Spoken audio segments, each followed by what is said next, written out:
देखिए, देश में कोरोना की दहशत है, लेकिन फिर भी लोगों की लापरवाही जरा भी कम नहीं हो रही है। राज्य बेशक अलग अलग हो सकते हैं, लोग बेशक अलग अलग हो सकते हैं, लेकिन हर जगह कहानी वही है।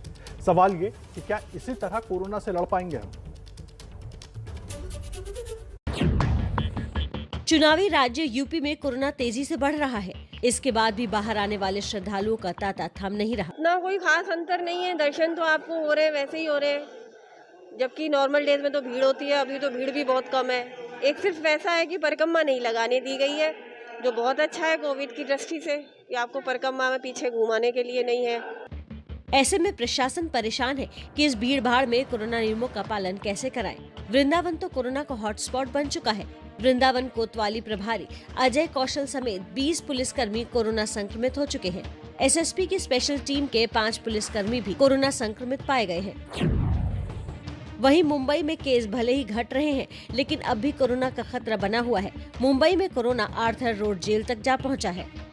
मुंबई में आम लोगों के कोरोना संक्रमित होने के साथ साथ अब जेल के कैदी भी बड़ी संख्या में कोरोना से संक्रमित हो रहे हैं। हम इस वक्त मौजूद हैं मुंबई के आर्थर रोड जेल के बाहर और जेल अधिकारी के मुताबिक कुल 27 लोग कोरोना पॉजिटिव पाए गए हैं। ये सभी जो कैदी हैं वो बीते दिनों जो टेस्टिंग की गई थी उसमें जो रिजल्ट आया उसके अनुसार ये सभी 27 कैदी पॉजिटिव पाए गए हैं।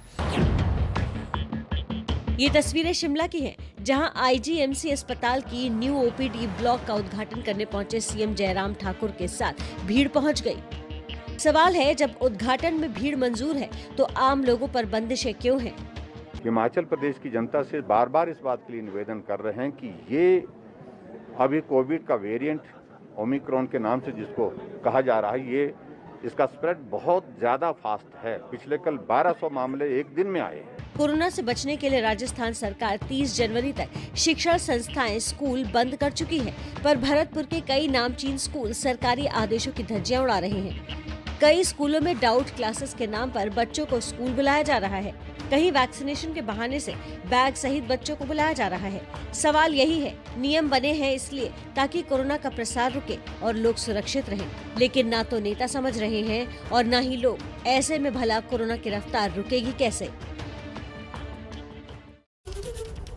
देखिए, ताजा अपडेट यह है कि संगम नगरी प्रयागराज में कोरोना के एक्टिव मरीजों की संख्या 1000 के पार हो गई है। प्रयागराज में मंगलवार को मिले कोरोना के 273 नए मामले मिले हैं, जो खतरे की बात है। अब अगली खबर की तरफ बढ़ते हैं। कोरोना टेस्ट को लेकर आईसीएमआर ने नई गाइडलाइंस जारी कर दी हैं, जिसके बाद अब बहुत से केसों में टेस्ट जरूरी नहीं रह गया है। सवाल यह है कि क्या टेस्ट की जरूरत कम हो गई है या ये आंकड़े कम करने का खेल है।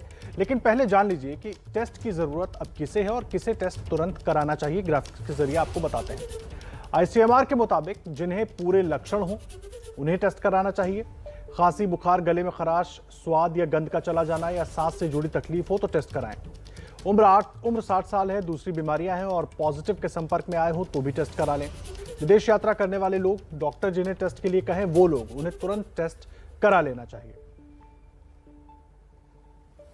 अभी तक आरटीपीसीआर पॉजिटिव आने के बाद दोबारा टेस्ट कराकर ही पता लगता था कि मरीज नेगेटिव हो चुका है, इसलिए बार बार टेस्ट हो रहे थे।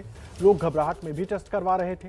अपनी गाइडलाइंस में आईसीएमआर ने विस्तार से बताया है कि किन लोगों को टेस्ट करवाने की जरूरत अब नहीं पड़ेगी या नहीं पड़नी चाहिए और टेस्ट नहीं करवाना चाहिए। जिनमें कोरोना के कोई लक्षण ना हो, पॉजिटिव के संपर्क में आए लोग, जिन्हें दूसरी बीमारियां ना हो, जो लोग कोमॉर्बिड ना हो, उन्हें भी टेस्ट कराने की जरूरत नहीं है। होम आइसोलेशन में डिस्चार्ज होने वाले मरीज, उन्हें भी टेस्ट की जरूरत नहीं है। कोविड सेंटर से डिस्चार्ज हुए मरीज, उन्हें भी टेस्ट की जरूरत नहीं है। एक राज्य से दूसरे राज्य में यात्रा करने वाले, उन्हें भी टेस्ट कराने की जरूरत नहीं है। यानी बड़ी बात यह है कि अब एक राज्य से दूसरे राज्य में जाने के लिए जो आरटीपीसीआर रिपोर्ट की जरूरत थी वो भी खत्म हो गई है।